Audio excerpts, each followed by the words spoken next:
Pour convaincre que les reculés du Jura peuvent devenir grands sites de France, il suffit presque de s'y promener.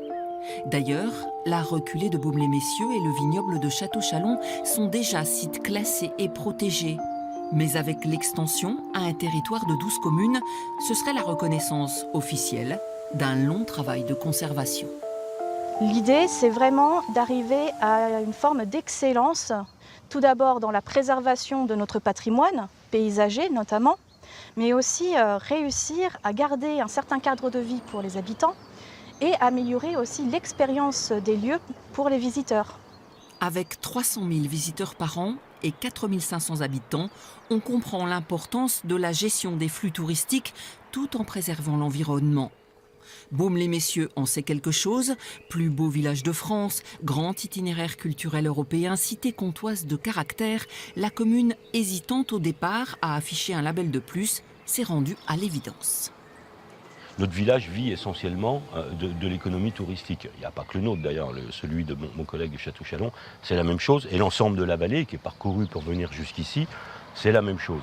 Donc demain, il serait effectivement préjudiciable d'attenter à la fois au patrimoine qui soit naturel, architectural ou culturel, puisqu'on verrait complètement s'éroder cette économie, et c'est absolument pas souhaitable. Il y a des endroits où on double ou on triple la population au moment des vagues touristiques, et c'est sûr que pour les habitants locaux, c'est bien, ça apporte quelque chose économiquement, mais de l'autre côté, ça apporte aussi un certain nombre de gênes et de contraintes, et il faut qu'on arrive à faire l'alliance des deux, quoi.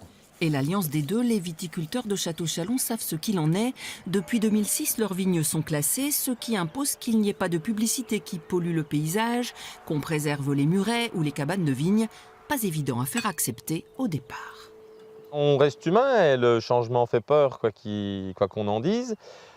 Surtout quand le changement est apporté par des bureaucrates ou des élus qui ne connaissent pas forcément la réalité du terrain. Et puis donc on a dialogué avec les élus et puis on s'est aperçu que tout était pour mettre en valeur le site et puis ça allait dans notre intérêt plus que dans la contrainte, quoi.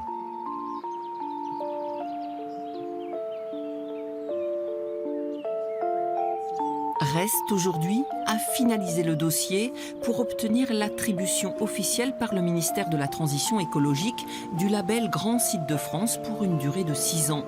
Tous les acteurs du territoire seront impliqués. Réponse définitive, pas avant 1 ou 2 ans.